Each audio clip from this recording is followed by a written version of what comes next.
everybody. Welcome to La Lista, a Latinx writers podcast. My name is Ruben Mendive, and today we actually have a very first. So we're experimenting with the platform, because we are a Latinx podcast with writers and that experience. But we're sort of, I think with every writer we have on the podcast, we expand the definition of that, and we can have shared experiences across, other identities. So that's sort of what we're doing here today.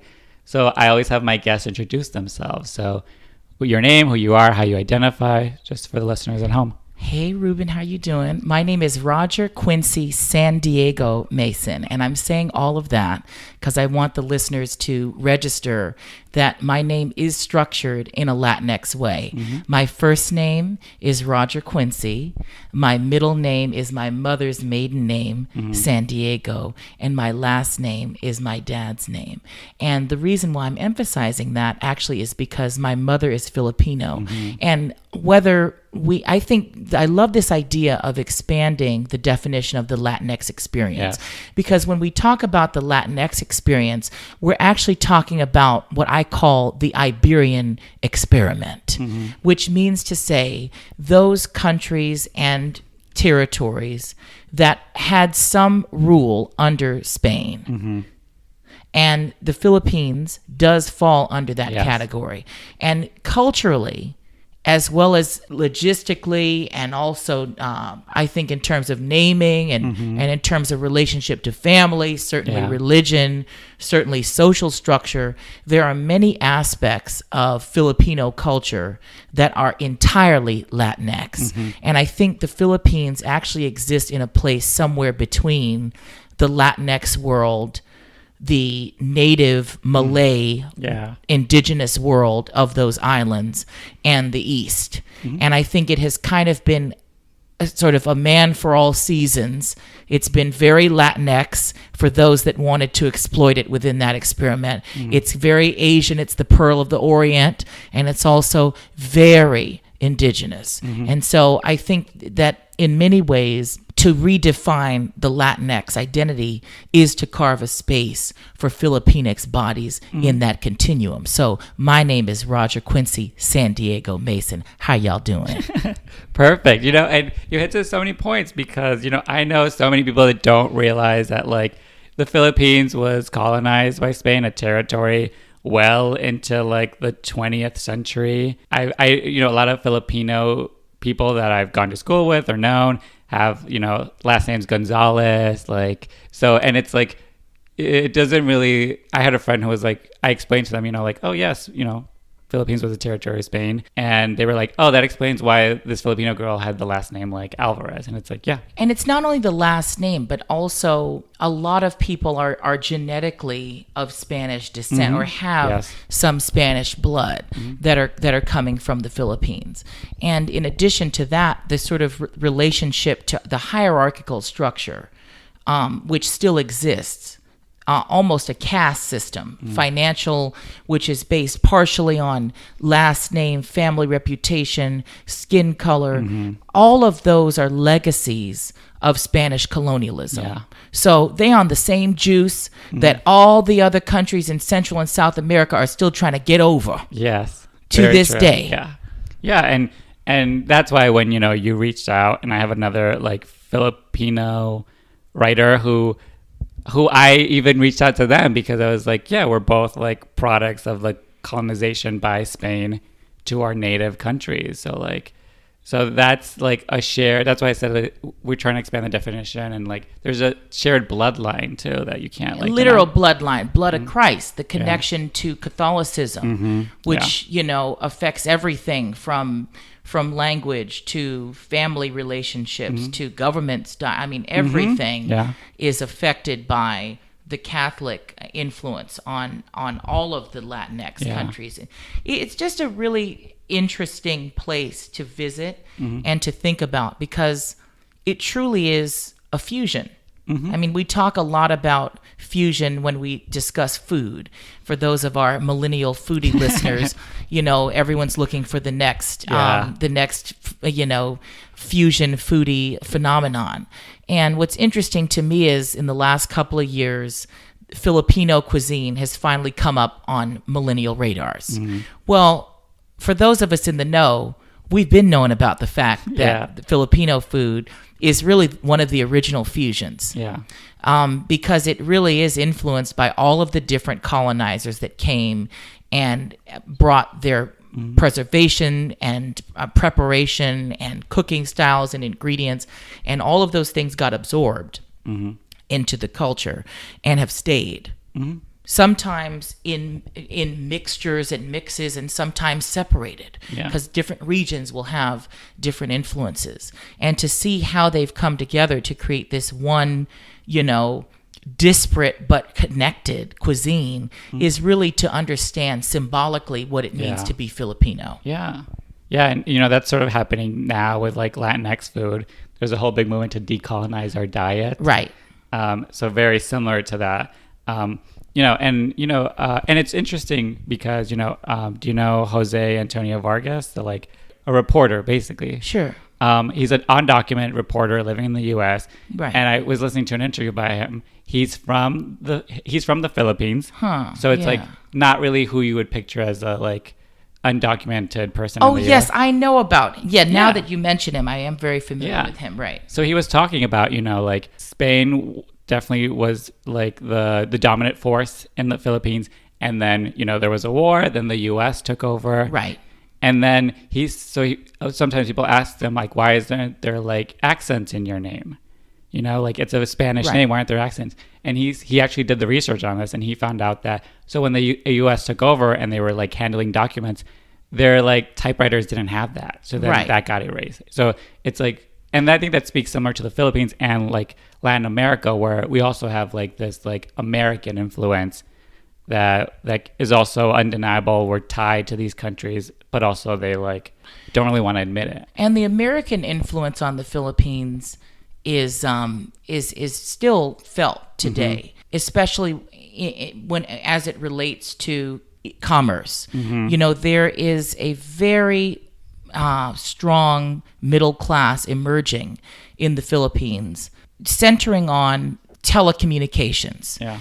Any credit card that you hold, many doctors' offices where they have off-site operating services on the evenings, you'll get this message, or you'll hear a live person, an operator, who has a Filipino accent.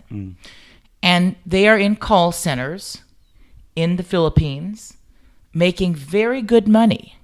And they get trained into what idioms to use. So you'll hear them, and they'll be uber American in the way that how's it going, sir? And it's very exaggerated.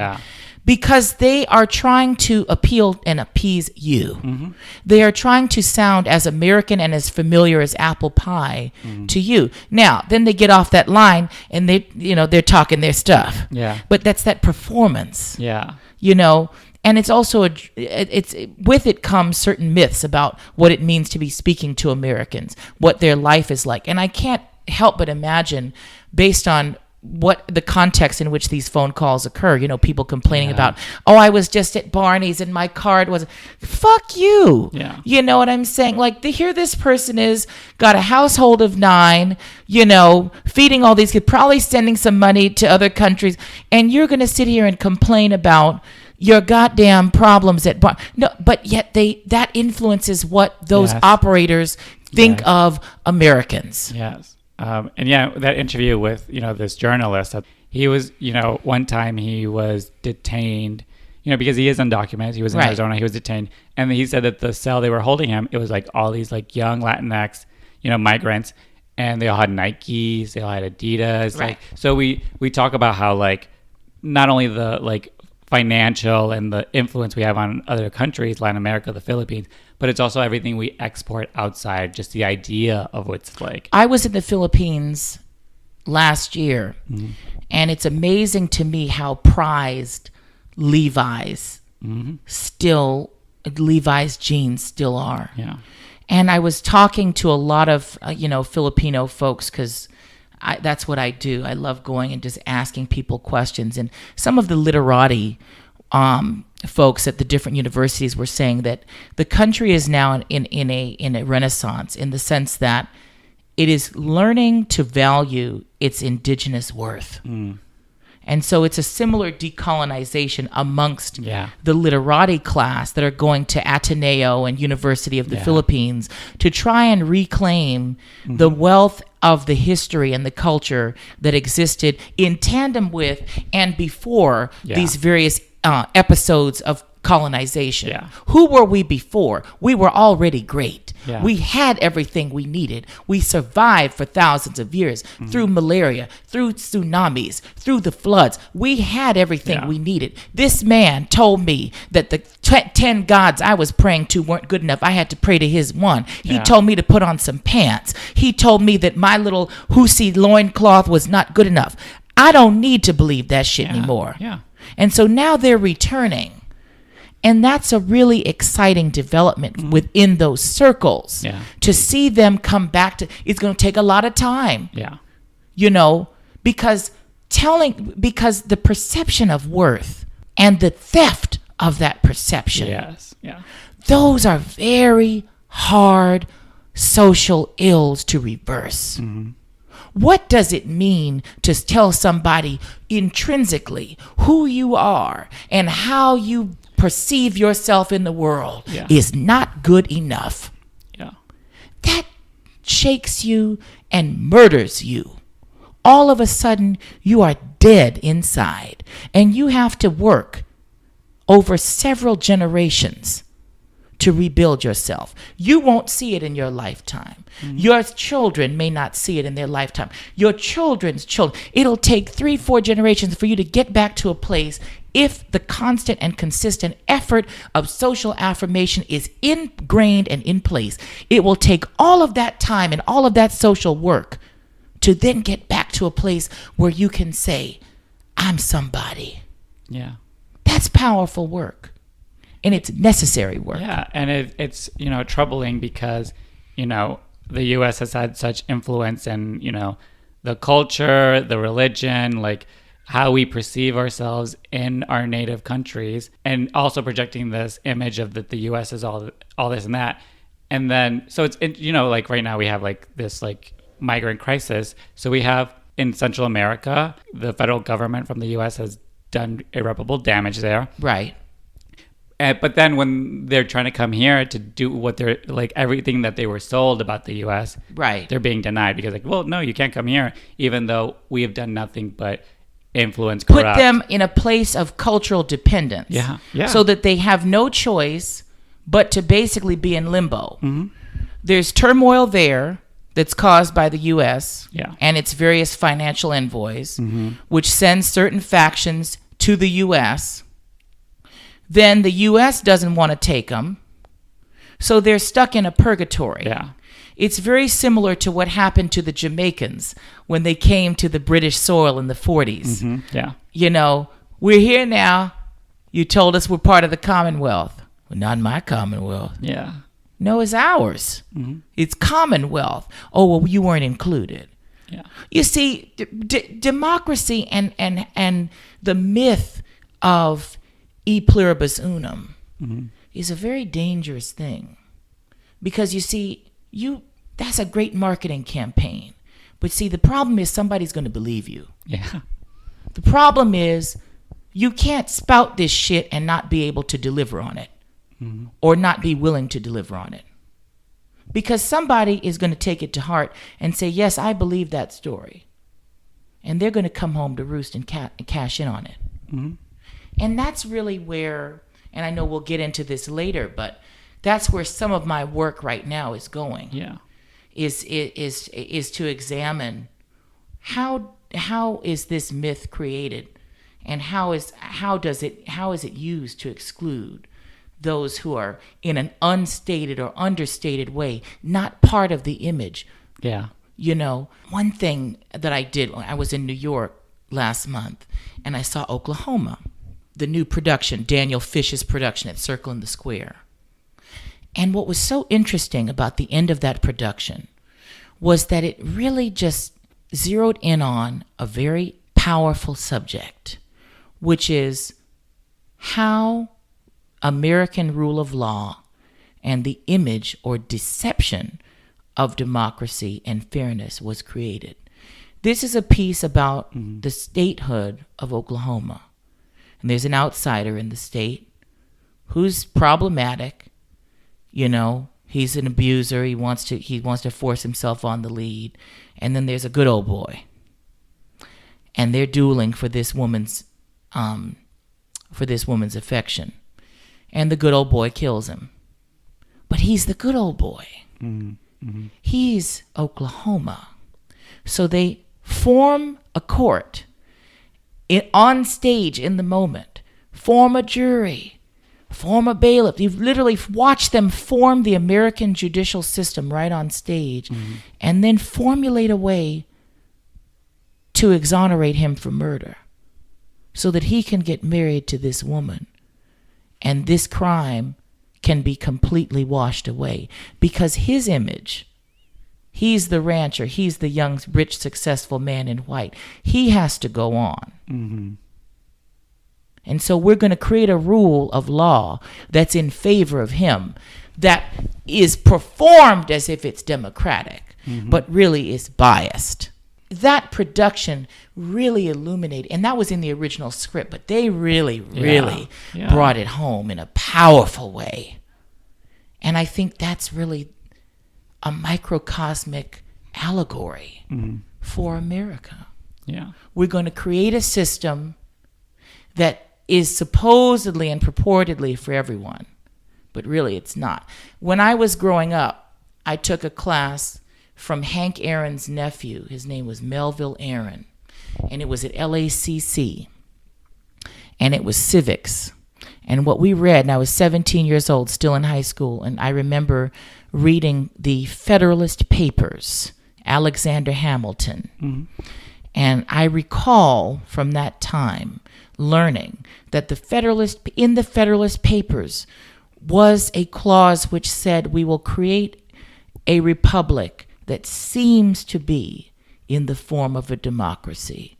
But in reality, this is a government to be ruled by the few over the masses.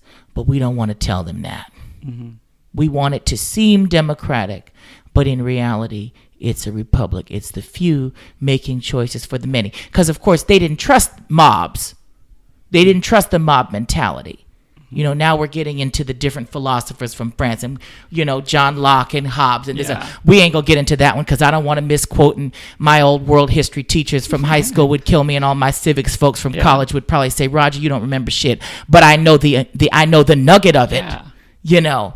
And that's the key, is that it's an illusion. Yeah. The entire thing is an illusion. So I think, what can writers do now? Call out the illusions. Call them out. Don't even criticize them. Just call them out. Because if you criticize, then now you're too far left. Now you've missed the middle. Everyone's concerned about finding that middle now. That's the new fight. We know the far left is going to say this, but how do you meet those swing voters? Even in theater. Theater is an amazingly moderate, socially moderate viewership. You've got some folks that love way out shit. Yeah. You've got some folks that don't go to the theater. But in the middle, the majority corpus of your audience is a lot of moderates, both politically and artistically. Yeah. And so I think the key to writing populist work, which I'm learning over time, you know, as I have bills to pay, is to write work that's able to provoke thought in a vulnerable and diplomatic way that makes them do some work. If you ask them to do the work, all of a sudden they feel like they're in on it. You've given them something to do, and that's how you get them. Yeah. See, that's why I like this podcast, to learn something new every day. Right. And even but you don't stoop to conquer. No. I don't pander to them. I'm not going to kiss your asses just because you paid $150 to come see my show.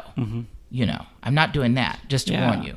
Yeah, and I think that's what the best work does. It like challenges the audience to, like, you know, because you can leave and be like, yeah, that was a great story. But if you leave and you carry that story with you, because obviously something was like ignited, or even just like the way that you've thought about something, you're like, okay, like there's some work for me to do. There's some work for you to do. Now, those shows that require more work, just to warn our young writers. They won't be, giving you standing ovations and writing you and touting you on Facebook with your playbill in their hands. Mm-hmm. Yeah, that's true. They won't. Because, you see, the thing about the human mind is it craves the easy and instantly gratifying way out. Wants to be rewarded. It wants to be rewarded. So if you give them a bone and like hairspray. Yeah. If you write something like that makes people feel good immediately in a way that they can recognize right off the bat, a positive ending. So romantic comedies, something about reunion, something about reconciliation, something that feels good and has a positive ending, immediately recognizable good feelings. Then all of a sudden, they're standing on their feet. This is the most amazing thing I've ever seen. Yeah. Oh my God, my mind is blown. It's mind blowing. Yeah. Gee, he changed my world. This is groundbreaking. Now you write some asymmetrical shit, and people are out there having to think. You're gonna turn some of them off. Yeah. You're gonna offend some of them, and then the thinkers are gonna come through. But they're not going to immediately praise you. And so you have to have a very patient ego if you're that kind of writer. Yes. Because all of the other debut darlings that wrote that cute thing, you'll go on your Facebook feed and everyone will be saying, I just saw the most amazing show. And it'll be the same bitch that you saw last night at your show. Yeah. She didn't write about yours. She went the next day and saw somebody else and wrote about theirs. And you cannot be made to feel that what you wrote was lesser than because you didn't get that pat on the back. And that's the hard work. That's the work where self-love and self-kindness come into play. And that has taken me many, many years to get to a place where I don't beat myself up over that.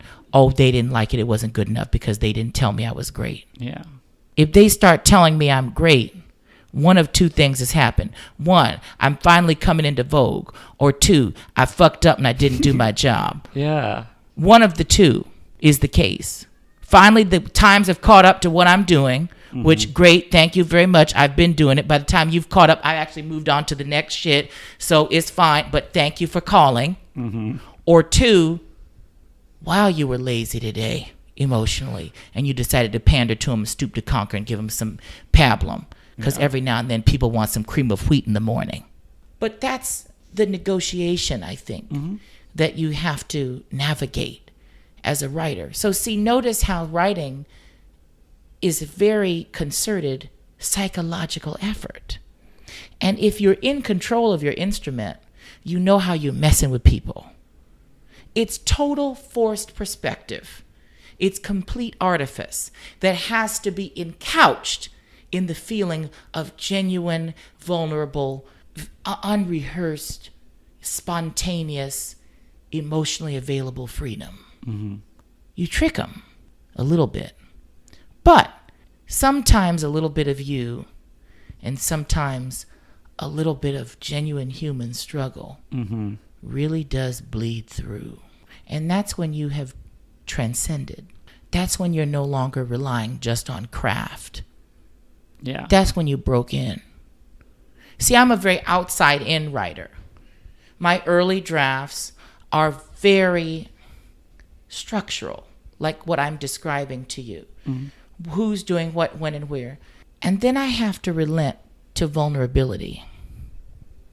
And that comes a little bit later. Partially because I know that if I start there, I'll get carried away. And I'll lose sight of what I'm doing. Yeah. And maybe that's a good thing. And maybe there's power in that too.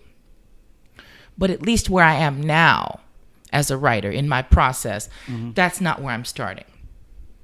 Now I get there very quickly. Oh, I warn people in the first readings, honey, this is that terrible draft. You'll think I can't write. You'll think I'm a robot. You'll tell me that I'm the most base, emotionless, uncompassionate motherfucker you've ever seen in your life. Why did I even commission this asshole to write this play? This is boring me to tears. It's putting me to sleep. I can't stand it. That's all right. But they always say, but structurally, I understand what it is. Good. That's what that draft was for. Yeah. Who's here? I had a teacher in high school. His name was Joseph Harper. And he said, acting is someone doing something somewhere. Simple, but powerful. Mm-hmm. So when I write a script, where are we? Who's here? What do you want? Why are you bothering me? Mm-hmm. That's it. It's just that cold. It's just that structural, just that transactional. Mm-hmm. So those first drafts, I want this. I'm mad at that. Blah, blah, blah, blah. Next scene, next scene, next scene, next scene. So we know. Now, here's the thing. No matter how far I stray from that original draft, the structure almost never wavers. Because if I am anything, I am a structure queen. From minute one, I know exactly where I am and where I'm going. My grandfather used to say, don't go in a door unless you know where the exit sign is. And Lynn Nottage, whom I studied under at Princeton, said something very similar. She said, when you start writing a play, you need to write the last scene first. Mm. And then figure out how you're going to earn it. Yeah. Wow, that's powerful. You know what I'm saying? So I'm just following in that tradition. Mm-hmm. And the early drafts are very theoretical attempts at how to get there. Now, how do we get there? Well, you got to bring bodies in.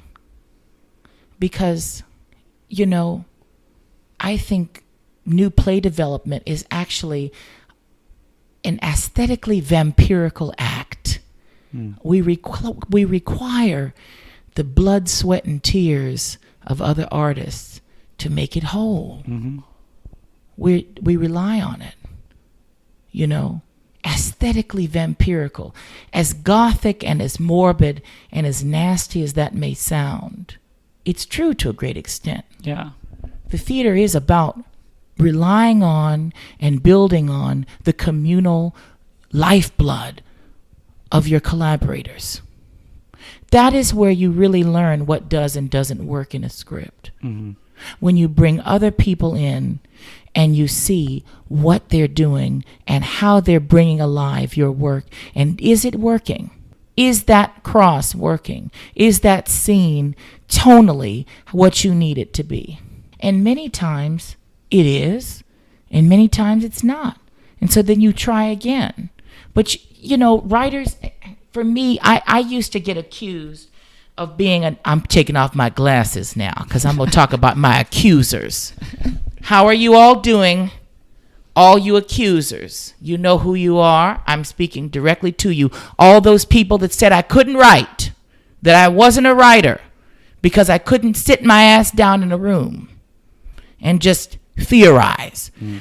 The most frustrating thing in the world for me as a writer is to be alone in a room with a typewriter, computer, napkin, pen, piece of scrap paper.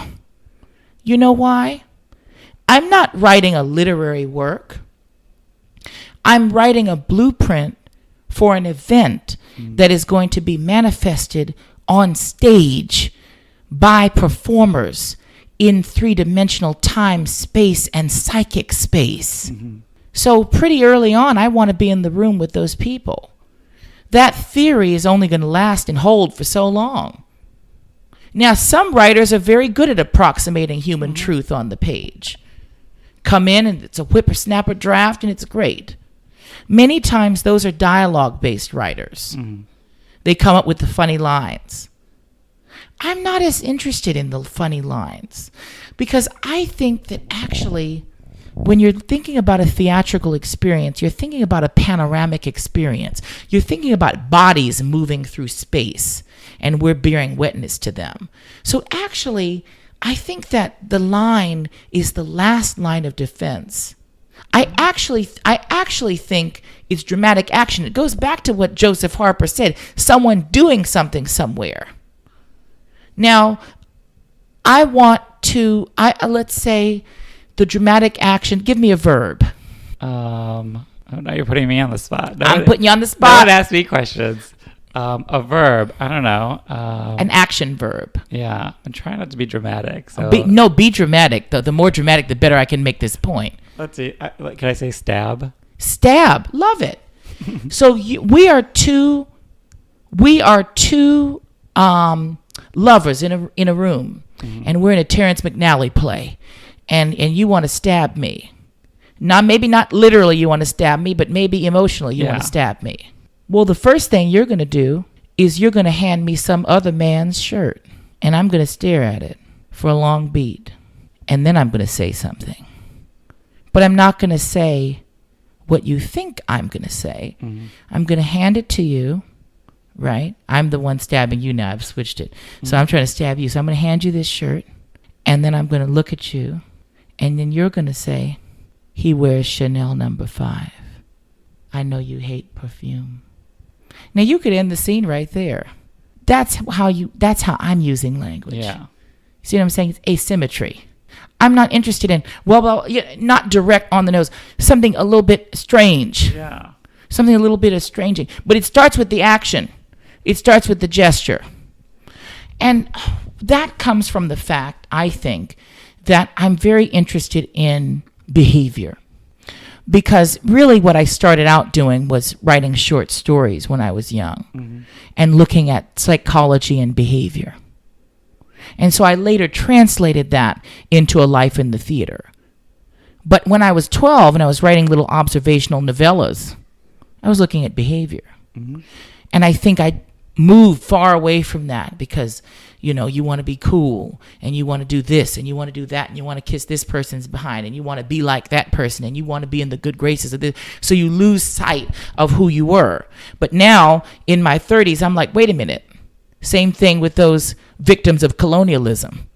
I was already there at 12. So now I'm coming back and I'm saying, well, wait, you used to look at behavior. Well, let's go back to that. And that becomes interesting work.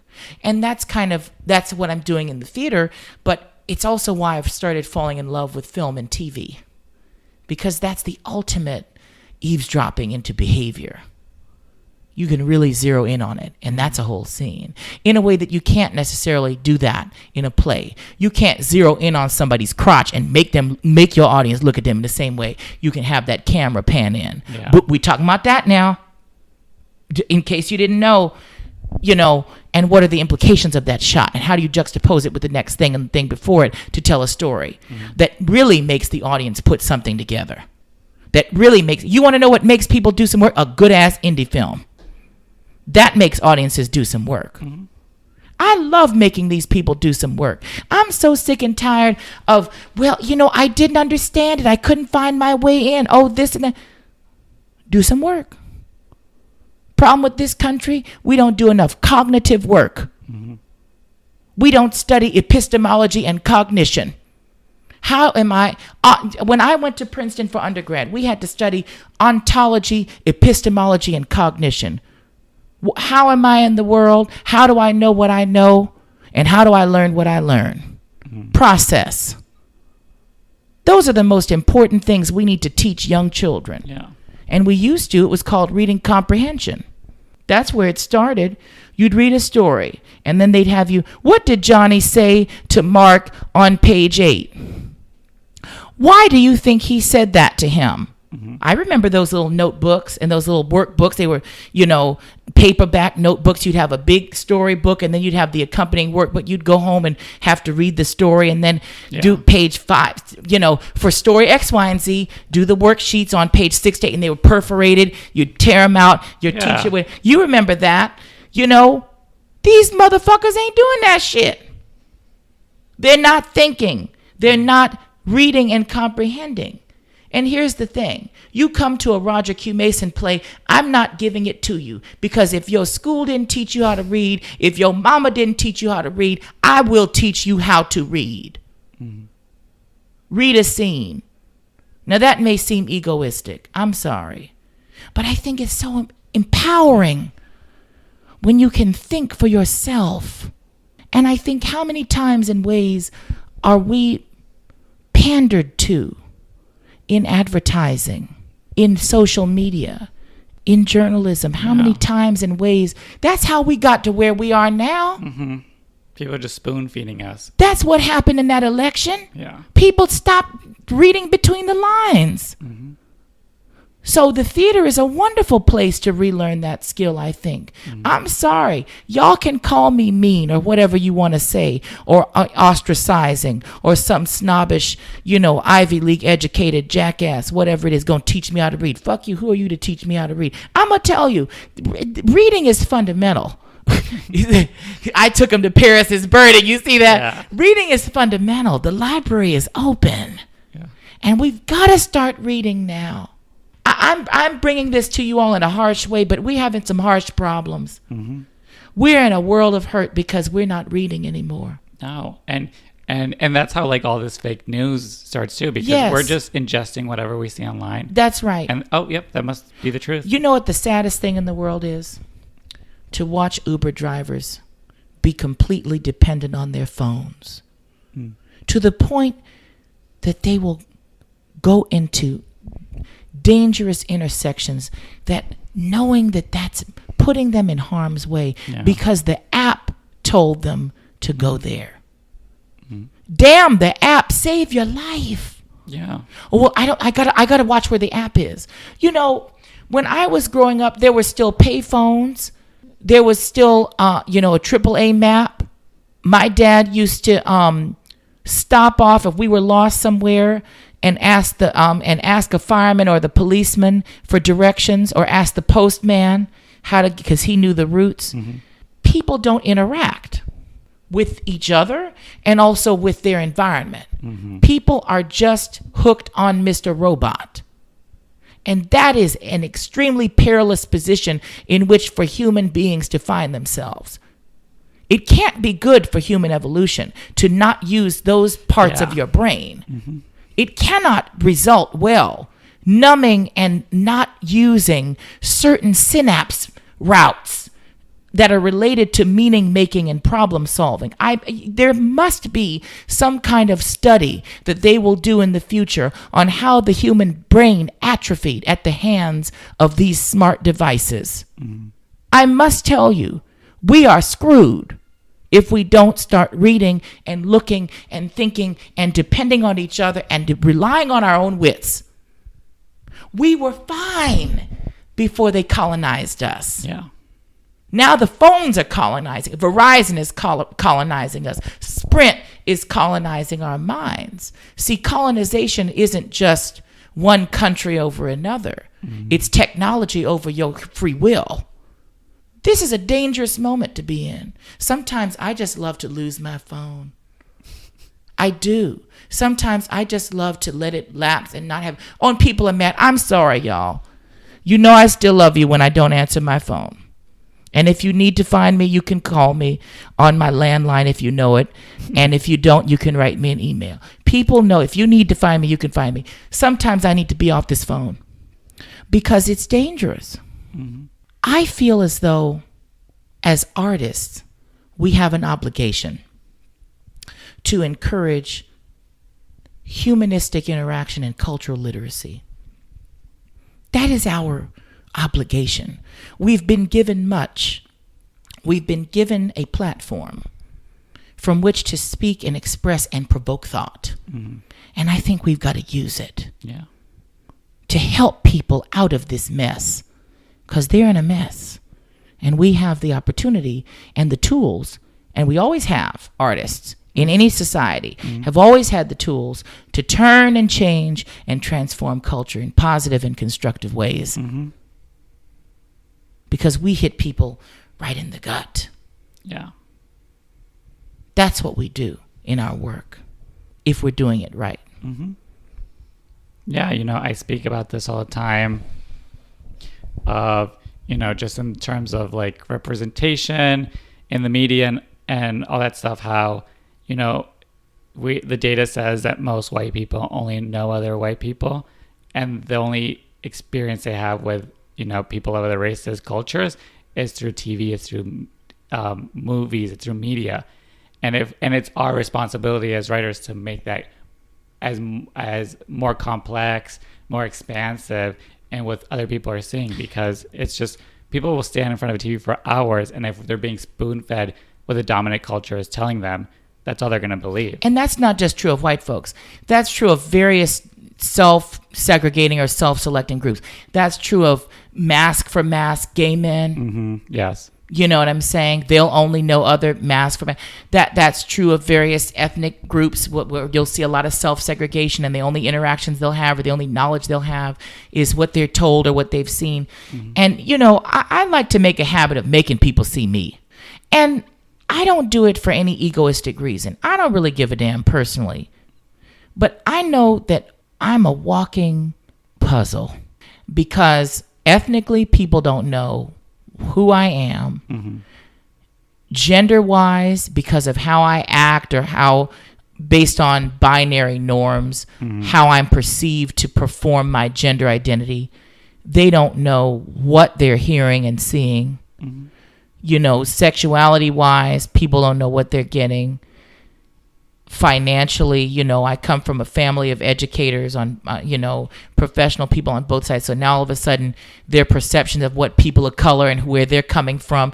I went to Fragonard and Charvet too, honey. You know, just the Kardashians weren't the only ones that went this summer, you know, and all whoever you want to name from Connecticut that goes in summers in Europe.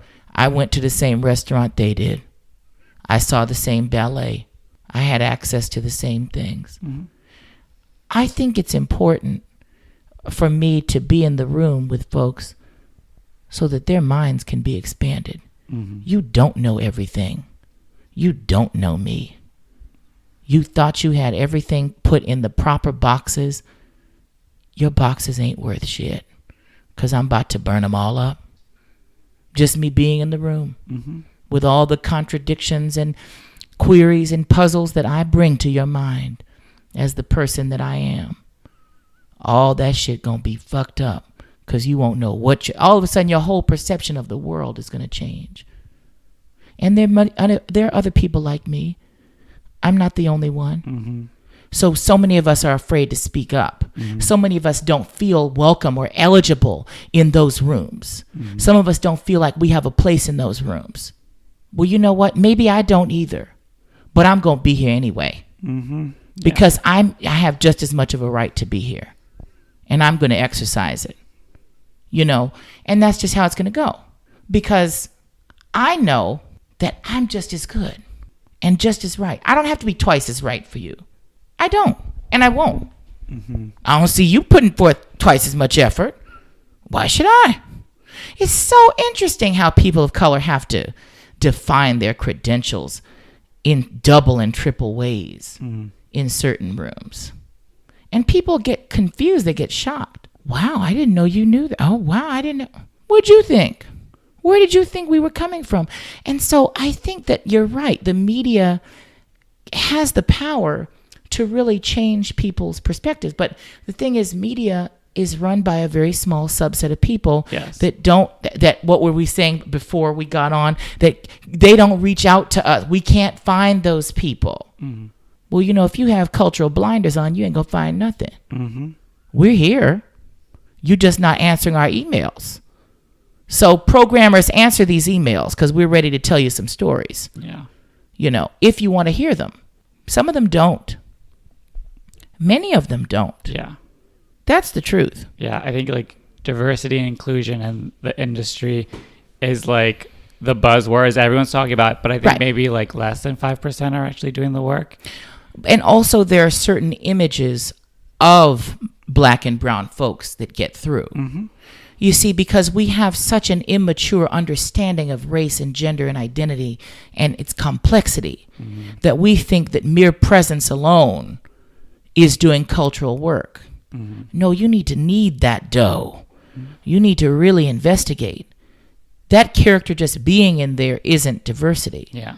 And that particular expression of Blackness or of Latinxness is not all of us. Mm-hmm. And so now you can sit here and you have you've got a Latinx character on your show. So now you can go ahead and pat yourself on the back. Speaking on a diversity, panel or something. Right. Or you've got somebody Latinx speaking on a diversity panel. So now you can go ahead and pat yourself. And of course, you want to hear that I came from, the inner city store, and now all of a sudden, oh my goodness, I can't believe this. This is so hard for them. Oh, you just said them. them and you people and you all. My mother used to say the most dangerous Spanish word is vosotros, you all. That's a very dangerous for her in how it's manifested in the Philippines. Now, I don't know if it means the same or has the same connotation in other Latinx countries, but for her, vosotros means you people. And she said, that word we don't use, because that's what the Spanish would use to say you people when she was coming up, when they still had a presence. So, no, we can't be allowing tokenism to speak for us. It doesn't. I grew up and I was never black enough, was never Asian enough, was never because I wasn't listening to these things or wearing those clothes or going to these activities or knew those references. And we perpetuate our own stereotypes too. Yeah. We're guilty in this as well. Yeah, by feeling like we're coming up short on our identity, then we're establishing a certain image of what we should be. But of course, that image isn't even created by us. Right. It's put on us. Right. Well, colonialism. Yeah. Again, in this case, it's racial, racial and identity-based colonialism. You can colonialize somebody's spirit. Yeah. And that's the most dangerous place. And that's where colonialism really works best. When you make the person subjugate themselves. Yeah. You put the system in place. You create some overseers. You give a few token folks that either look or sound or are brought up or have a different attitude or whatever it is from the rest of them. You make them the overseers of your colonial agenda. And then now they become the mestizo or whatever the case may be. Yeah. Mustifino is what it was in the Creole in Louisiana. And then all of a sudden they are the greatest emissaries of your movement of subjugation. And then everybody else below that starts to feel inferior. Yeah. And then they start hating themselves. Nihilism is a beautiful tool of colonialism. I'm ugly. I'm dumb. I'm not attractive to so-and-so. I'm not worthy of this. I can never fall in love with that. We got to stop all of that. Yeah. We've got to stop all of that. We've got to decolonialize ourselves. Yeah. That's the first thing that needs to be decolonialized is our own hearts and minds and spirits. Yeah. I mean, this podcast could also be called I Don't Think I'm Latinx Enough, because every guest I've had on has felt that. Right. Has felt policed by it. Ooh, don't even get me on policing, boo. Yeah.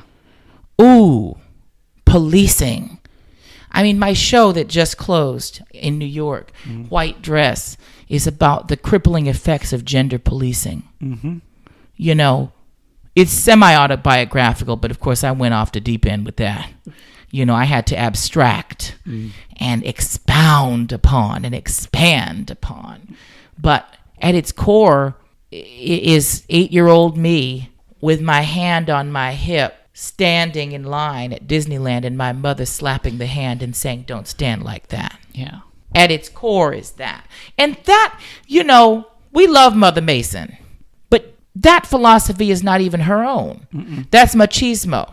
That comes from the colonial influence also. Well, how am I supposed to stand? See, if it were 1700s England, or I were, or the dandyism period, that would be considered, if I weren't standing like that, then I was low class. And I just saw the camp exhibit at the Met when I was in New York, and they were talking about posturism. It was very interesting. You had to cultivate in the aristocracy certain postures that then got connoted as femme and gay in later periods because they were soft.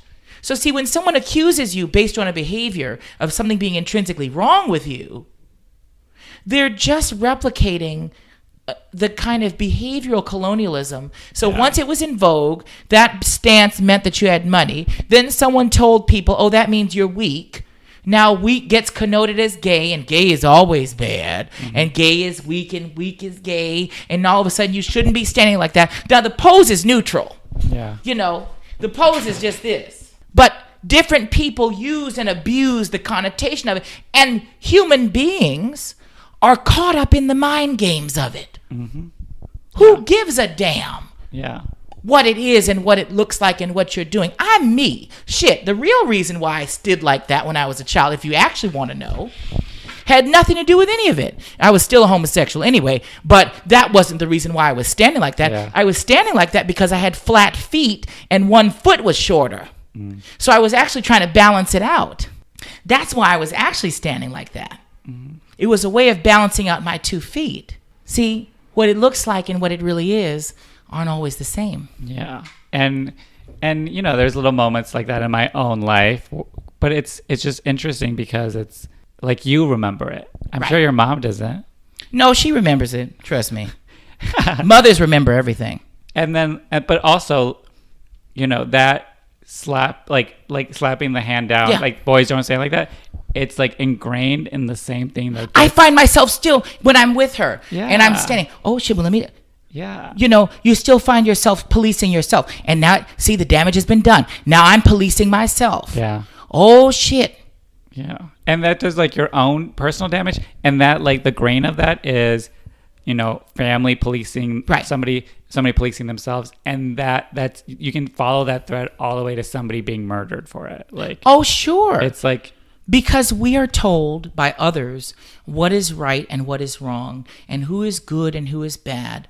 And people act on those impulses in strange and violent ways. yeah.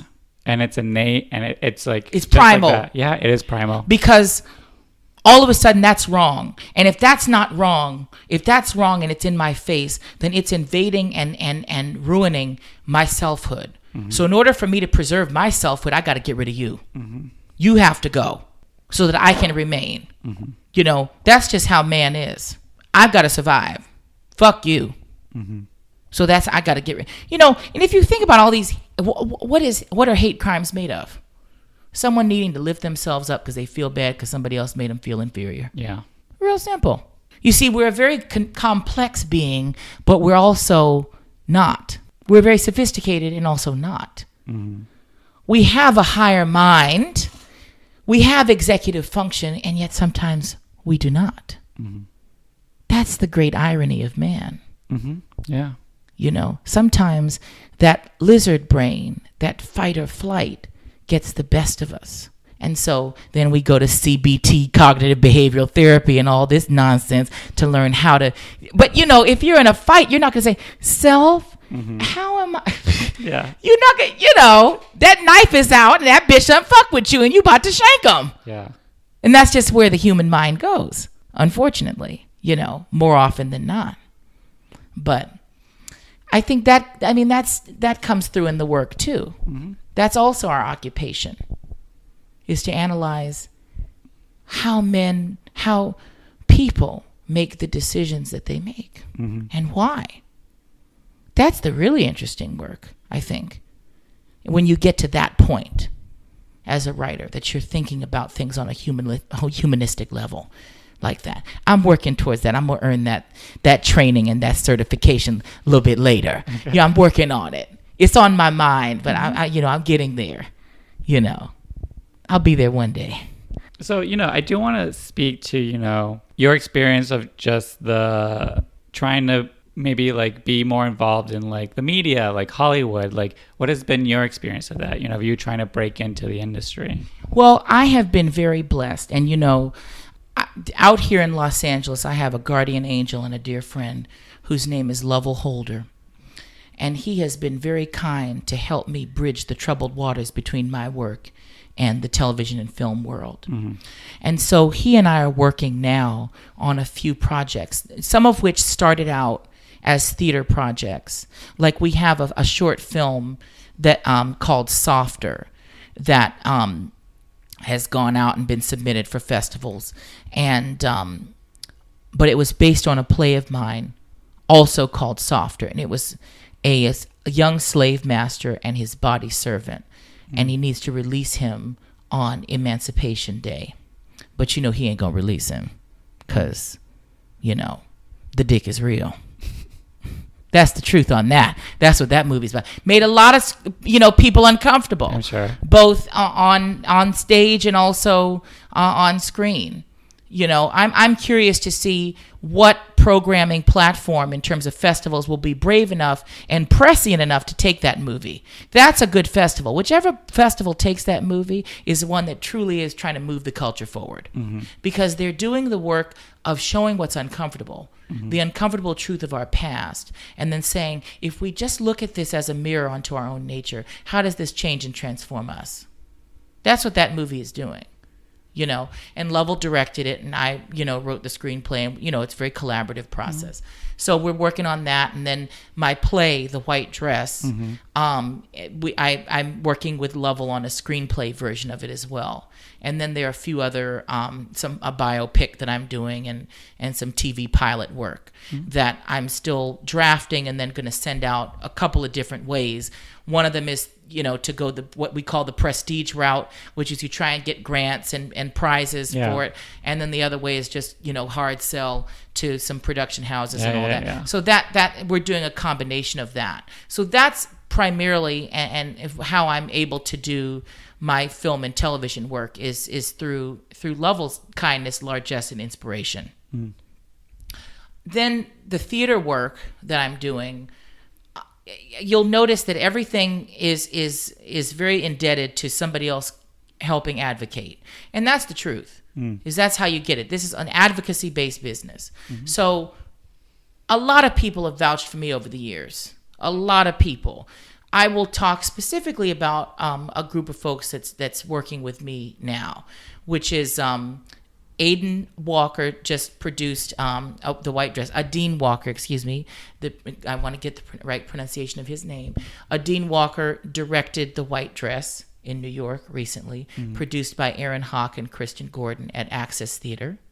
Now I'm working with two lovely producers, Adam Hindman and Rachel Shuey, who are both based in New York. We've got a couple of projects that we're working on now. I don't know if I can really talk about them yet, because some of this is we trying to work on some high powered stuff, But I can say that in New York, here in Los Angeles, I have a reading of a play of mine called Lavender Man that's about Lincoln's queerness, and that is going to be taking place at Skylight Theater, and then that'll be the LA run, the LA reading of this before it goes to New York, because we're having a reading on Broadway at Circle in the Square Theater. Lovell will be directing both of those. Adam Hindman works with me to produce my catalog of plays, and Rachel Shuey is also one of my producers and is the producer of that festival. So she and Adam and Lovell and I have concocted a really exciting deal with that. The other thing that's going on, which is really how I introduced myself to you and to this podcast, is because I have a play called Burns in Their Veins, a Pio Pico story. And that piece is going to be going up at Company of Angels in East LA. I think the date is in January. It's about like the middle of January. Jonathan Munoz Prue, who is an ace director and I call him a director and an arts politician. He's a wonderful mixture of aesthetic prowess and navigational sophistication. He knows how to wheel and deal and really put beautiful teams of people together. And I think in a town like LA, that mixture is very important. And so, for sure. And so for me, it's like, there was a moment where I was like, well, am I exactly Latinx enough to write this Californio story? Yes, I am. Yes, I am. Because I know what it is to have and lose property. I watched it happen to my own family. I know what it is to navigate the law. My father is the third generation of attorney in Los Angeles. I know what it is to be black and dependent on what my father would call a white papa. And that's the way that I'm looking at that piece. So Burns in Their Veins is the story of Pio Pico being taken advantage of by his white brother-in-law. So Pio Pico was black and Mexican. He was the last Mexican governor of California. And he was in California he lived 95 years. So he saw the Spanish period, the Mexican period, and the Americanization. And the Americanization period is what took him out financially, because he found himself now over leveraged. And so that's the Pio Pico that we're looking at. The over leveraged Pio Pico that may or may not be doing a little tax evasion, and may or may not be thinking that he's the same kingpin, Don Pio. Well, Don Pio doesn't translate to the white man as Master Pio. Yeah. You know what I'm saying? That Don status is who you used to be. Now, when you in the white man's world, you ain't got that no more. And if you didn't know that you weren't white financially, or you thought that your finances or your money made you culturally white, we're going to show you that you're not. So that's kind of where I'm going with that piece. And that goes up in January. I think there's going to be some reading of it. I don't know if it's closed or not in August, just to hear it again. And that's a piece that Jonathan and I have been working on for a couple of years, being produced at Company of Angels under the largesse and the prescience of Armando Molina, who just did This Land last year, which won several awards, including the NAACP. I can't remember all of them. They've had a very storied and critically acclaimed run with that play.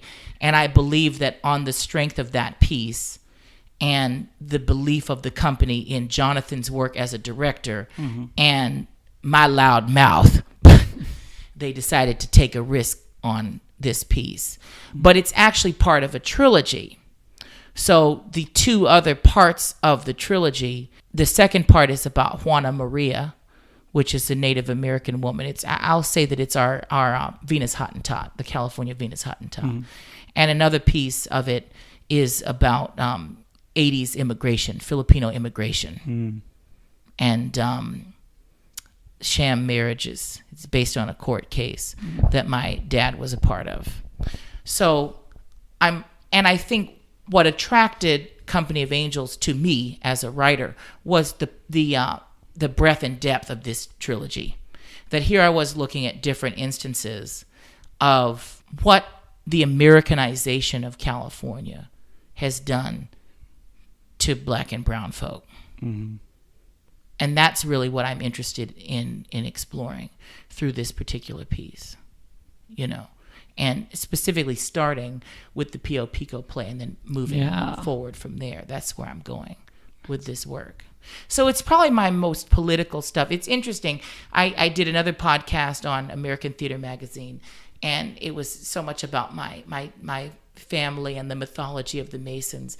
And I just have felt so compelled to be very political and on this podcast with you. And I think that speaks to the fact that where my work is going is in this much more politicized direction, because I'm just compelled to write on those matters now. I think I have to put my stamp on it. I've got things to say about it, and I might as well say it. Yeah. It's that thing of like the personal is political. Right. So you don't have to dig that deep before you're like, oh, this is the very political things can shape how, like, the city, my life, my household, my parents, right. like. Well, we are political beings, Everyone is. And especially Black and brown folk are very, very political beings. And, what I love about all of my collaborators, they are a lovely mix of aesthetics and politics. All of them are, and that's what I really enjoy about working with all of them, is they challenge me and they bring out the best in me as a writer, but also as a social being. Because I think more now than ever, writing, particularly writing for entertainment, is a political act. Simply because visibility in the media has pushed us back to the forefront of cultural conversation, which is great for us because it means business is good. But I think there's an obligation that goes along with that. Yes. Yeah. And we have to fulfill it if we're doing our job right.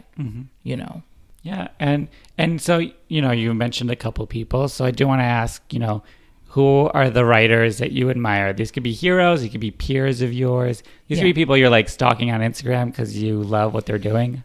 Okay. Well, I want to start out by shouting out Lovell Holder, because Lovell is working with me as a director and a producer, but he's an excellent writer. Mm-hmm. And not only does he write for theater, but he also writes for television, film, and also novels. Mm-hmm. And what I love about his work is it's so complete. It really goes through a complete and vulnerable and fully fleshed out human experience. And he challenges me to have the same attention to detail and the same emotional patience with my work. Mm-hmm. And I appreciate that because I see it in his, and he leads by example. One of the other folks that I admire deeply is my dear friend and hero, Bonnie Alvarez. Bonnie is another Filipinx writer who has dared to do what now I think is coming into vogue, but he's been doing it for years, which is write about the Filipinx experience, not only in America but also globally, mm-hmm. because he is known for many years that the Filipinx story is the story of American global mm-hmm. socioeconomical, political, the problems of that exchange. And I think what he does very beautifully is he encouches these deeply globally impacting political stories in something that's funny and tragic and entertaining. He says that he's writing for the people. And I think he uses that populist platform as a launching place from which to really talk about deeply mm-hmm. sociological issues. And I think that's marvelous, that straddling between those things. I can't name everyone because I'm being put on the spot, but folks that I love dearly. Sophia Weitz, who's a wonderful writer. I love that she writes about the interiority of human dreams and human nightmares. Mm. I love that work that she's doing. Let me keep thinking. This is just off the top today. All y'all writers that I'm not talking about, don't do it, because I still love you madly. I just recently met Chisa Hutchinson, huge fan. Recently met Ngozi Anyanwu, huge fan of her work as well. The Showman, Michael Shahan. I call him the Showman. Michael is something, because I see Michael and I see myself. Someone who started out as a performer and then decided to put language to it. Mm-hmm. Of course, who would I be if I didn't shout out the mother of the house, Luis Alfaro? We have a house. It's the House of Thesbia. Mm-hmm. And he's dubbed me the mother of the house, but really, mother is the mother of the house. And I'm just one of the humble supplicants. Lynn Nottage, Susan Laurie Parks. And I want to talk a little bit about some of the folks that trained me at Northwestern, where I did my MFA. Thomas Bradshaw. One of the many things I learned from Thomas when I was in Chicago at Northwestern was I was doing a reading actually after I graduated, and he said, you're a wonderful aesthete, but I think you're also a very angry person. And I think you have a lot of things that you're mad about in the world, and I don't see them in your work. So I think what he did was he taught me to not be polite. Mm-hmm. And I'm very grateful for that. Zaid Dorn, wonderful, wonderful writer who taught me so much about thinking about the panorama of a play. Brett Neveu, who preached the gospel of character endlessly until I finally got it. Because we have to, at some point, even if you're an outside-in writer, you have to contend with character. And then Rebecca Gilman, who taught me a really important lesson, actually, which was called narrative rhythm. And what that means is you have to think structurally about your scenes. So, for example, if you have a two-person scene, the next scene can't also be a two-person scene. Mm.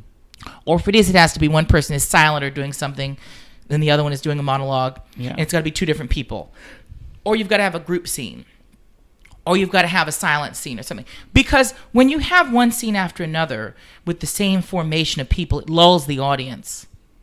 And so you just almost have to surgically and artificially just insert stuff and justify it in plot so that you don't have a monotonous structure to your piece. Last but certainly not least, from that particular moment, I talked about Zaid, I talked about Thomas, I talked about Rebecca, and I want to talk about Spencer Parsons. I don't speak as much about him because I'm always asked about theater mentors. Spencer Parsons was my film mentor at Northwestern. And what I learned from him was how to make gumbo. And what I mean by that, mirepoix, which is the base of, really they say roux is the base, but really your mirepoix, your onion, your celery, and your bell pepper, and maybe your garlic if you're so inclined, that are 4 disparate and different flavors that then come together in a stew that tell one harmonious, rich, and layered story. I learned how to make cinematic mirepoix from Spencer Parsons. Every element of the storytelling mechanism of film, the sound, the picture, the dialogue, the cut, they all have, the voiceover, they all have to be adding a different flavor and a different component. If they're saying the same thing or they're just buttressing each other, then you're not really using the medium to its fullest and most rigorous potential. So how am I using each of these elements to maybe create dissonance?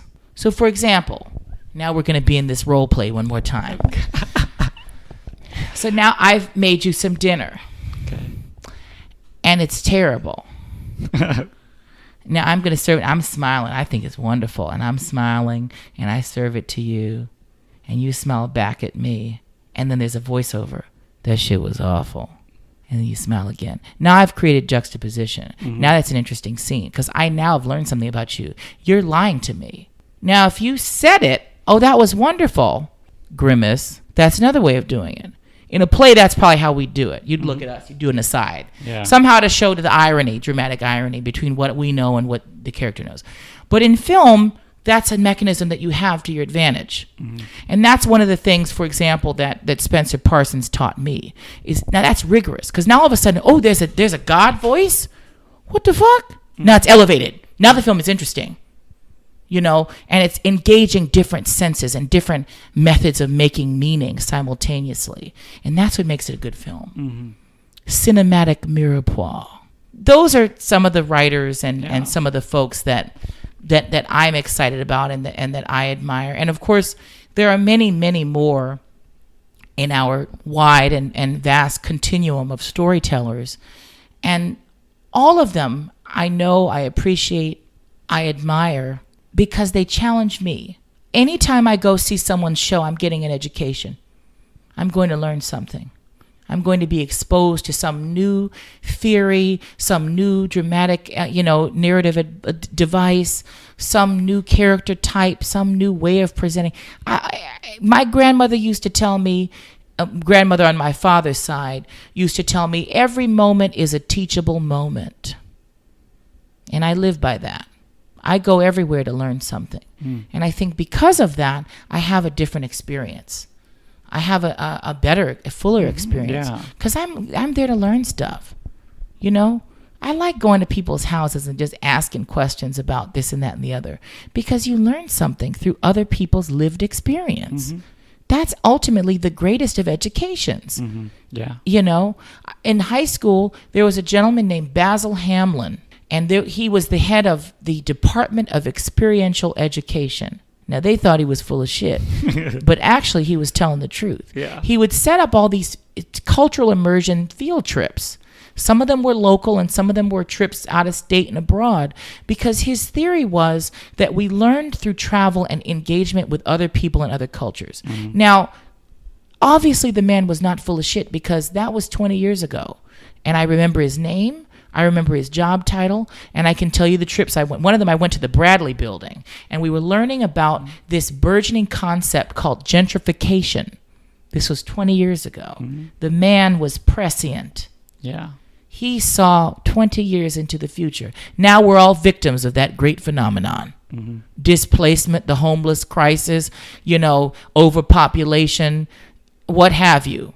But he was looking at it then. I was, in middle school or early high school, and he was going down at first buildings that they were redoing. Now, of course, as a child, whose family at one time was, doing real estate business management down in Skid Row and down there, because that's the only place where black and brown folks could buy and manage property in the 40s and the 50s, was on Central Avenue. I was going and saying, what in the hell are these crazy white folks doing out here in the hood? Father was a criminal defense attorney. That's where many of the crack cases were. Down there, some of these prostitution cases. So I'm looking at it like, what in the world? Okay. They put a man on the moon. Let's see what they're going to do here. But he was right. Yeah. Basil Hamlin was right. And that little experiment called DTLA has become a huge success. Mm-hmm. And one of the first buildings was the Bradley building. And that was 20 years ago. I remember that.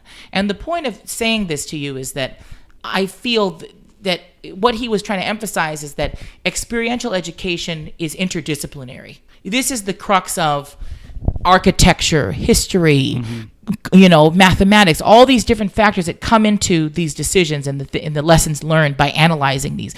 And he was really one of the early people that made me think in an interdisciplinary way. And that was further emphasized when I went to Princeton for undergrad, even further emphasized when I went to Middlebury College, got my master's, in English from Middlebury, in the house that Robert Frost built, literally his house, the Breadloaf School of English, founded in 1920 by Robert Frost. I went to that program.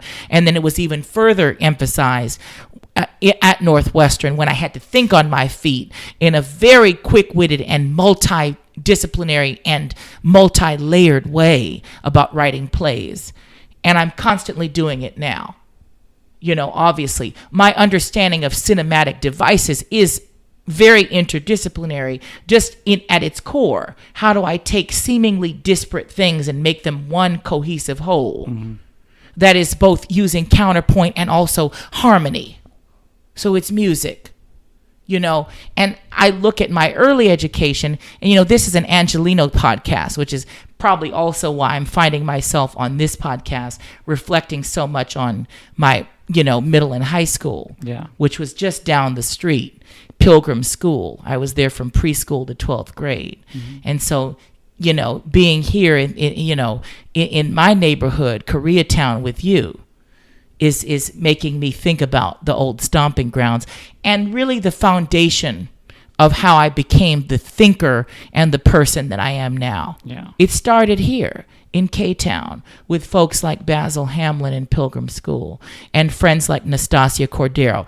I would be remiss if I did not mention Homegirl. Nas, we are here for you. We hear you. We're repping you on this podcast. Nastasia Cordero, who now works with me as my branding director. One of my first compatriots in interdisciplinary thinking. Mm-hmm. And then she went on, to go to UC Berkeley and do political science, very interdisciplinary. So when she and I are talking about how to create the brand Roger Q. Mason, which there's not that much distance between me and the brand. It's just a little hyped up because, folks like pretty lights. Yeah. But really, I'm the same bitch everywhere. But when she and I think about this, we're thinking about it also in a very interdisciplinary way, And so that's just how I live. I'm constantly making meaning and making connections between things. And for me, it's fun. And if you can get a fraction of what's in my mind on the page, you're a lucky motherfucker. And my hope and my aim, more often than not, is to try and capture as many of these thoughts in my mind as I can on the page. And that's really what the different drafts do. I get a little closer, closer. Because, you're afraid. You're afraid of your own mind and its own power. You're afraid to go there and be in that stew, And so you kind of, you censor yourself a little bit. But I think when you learn where you are in a piece and you find it, and that's what I'm talking about, when you can transcend the aesthetic and the outside in and really sit in a piece, that's when you really start getting into the real stuff, and you can fly. And that's the goal of every writing process to me. Drafts are really about beating my own self-doubt out so that I can get to some goddamn truth. And I think that's what writing is for me. Getting to the truth through beating. Self. Yeah. Beating up the ego and beating up fear and all these things that stop us. Yeah, that's a good point. Yeah, I've never thought about it that way, but you're right. Self-censoring is a motherfucker. Yeah. It's the most dangerous. Self-censoring and self-doubt are the two most dangerous enemies of the writer. And if we can conquer anything, it's those two things. And once we do, we're free. Well, I feel like after all that, this is going to sound like a very dumb question. Yeah. So where can people follow you? Okay. Business is business, baby. So that's never a dumb question. Okay. So I'm on Facebook as Roger Q. That's Q for Quincy. RogerQ.Mason. And then my Instagram is RogerQ.Mason at RogerQ.Mason. And my website is RogerQMason.com. And there are no punctuations on that, just RogerQMason.com. And those are the three places where you can follow me. And you'll find me on there raising hell and telling the truth in the way only I can. Yeah, I get attest to that. I do follow you. All right. So now this is the last question I ask all the writers I have. Yes. I feel like we have to tweak it, but I have confidence that you'll be able to manage it. The title of the episode, I always have it as a prompt. It's a blank Latinx writer.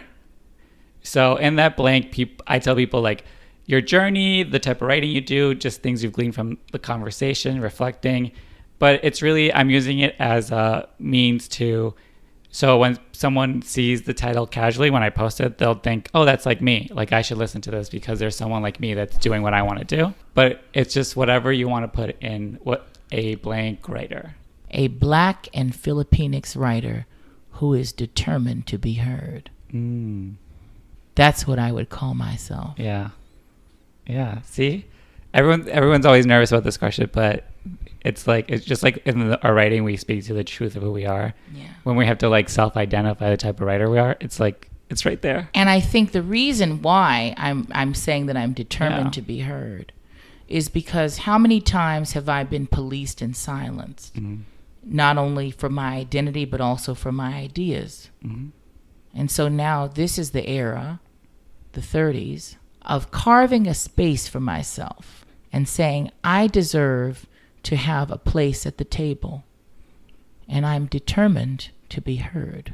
I love that. I feel like I think it went to like grad school just by being we went to like existentialism 401, 501, 601. Yeah. We went in so fast and so deep and so early. Yeah. That's a testament to you as a moderator. Thank you. I feel like ideally this podcast is just the writer speaking to who they are and their experience. And I love because I'm a little bit the same too, where I'm like, this is what's on my mind. Oh, you give me a microphone? Let me let it out. Let the people hear it. But you create such an environment that's inviting and safe and politically charged enough to where folks feel like, okay, this is the room where we're going to do it. I try. and you succeed. Thank you. Thank you very much. Yeah, truly. I feel like I've gleaned so much from, your experience, your stories, and also your education.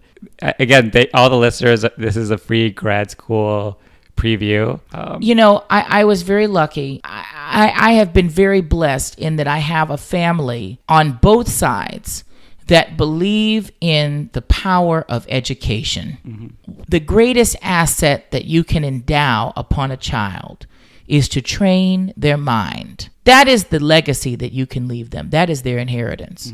You can leave them all the money in the world, but if they're dumb, they ain't gonna do nothing with that money. But if you educate them, they will know how to take what you've given them and make the best of it. Yeah. And so I have been very fortunate. My grandmother on my father's side was an early childhood education pioneer. She was a teacher's teacher at UCLA, training educators across party lines and across color lines, how to educate the young mind. And so from a very early age, she learned me right.